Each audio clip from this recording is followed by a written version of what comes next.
What do you get when you combine a high level of intellect with the highest degree of evil?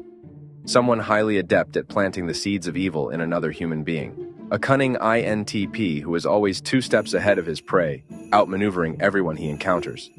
He is like an overconfident demon playing a human. His mask allows him to blend into society and adapt to any situation efficiently. His relatively inoffensive appearance disarms others and earns their trust. Everything is just a well-crafted facade that he can drop instantly to reveal the monster underneath. He is a hitman, a pastor, and a dentist. He acts first and deals with the consequences later. Malvo analyzes situations and people with an objective, almost clinical precision. His fascination with the darker aspects of human psychology aligns with the INTP's tendency to seek knowledge and understanding. So we can see he is a master at planting the seed of evil in human-like when he, convincing a young man to urinate in his mother's gas tank, and then calling her to inform her that her son did it. He phones the son of a man he just killed, manipulating him into believing his father was leaving all his money to his younger brother. He tells children who move into the house where Lester killed his wife that people were murdered there, and that the home might be haunted, showing a clear expression of pleasure on his face. He visits Mr. Wrench in the hospital, one of the hitmen sent to kill him, and decides not to kill him. This could be a way to break him psychologically. Mr. Wrench, aware that his life has been spared by the man he tried to kill, can experience a sense of humiliation and powerlessness, something Malvo enjoys. From something Lorne indirectly reveals about his childhood, we can infer he experienced long-term neglect and abuse, contributing to his psychopathy. Later on, he tells Lester that we used to be gorillas, and that all we had was what we could take and defend, alluding that we should behave like animals with no remorse. Kill or be killed, hunt or starve.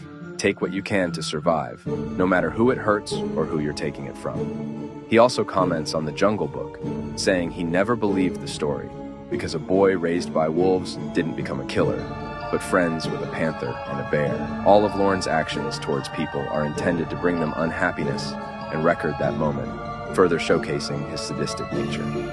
His collection of tapes can be seen as him claiming their souls.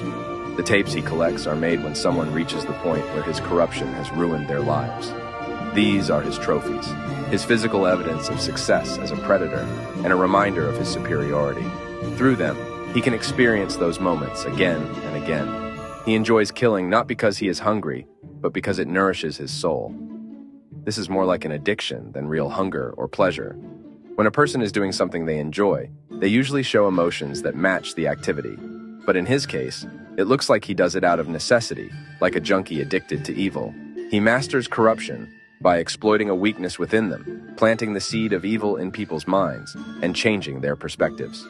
He brings out the evil he sees in people and tempts them to act on it, a characteristic of Satan. When he eats a piece of loose pie, he says, "I haven't had pie this good since the Garden of Eden," alluding that he is the serpent who tempted Adam and Eve to sin. The serpent is often associated with Satan, and like the serpent tempting Adam and Eve, Malvo does this to people like Lester. And the extent that the devil of hell exists as a concept in the Bible, the terrifyingly evil INTP is pretty close to the devil. In the end, we may say that things come to a crushing end for this dark soul, but yet his final triumph is to lead one more soul to a mortal sin. Please, subscribe if you like this video, and comment below with your opinions and observations.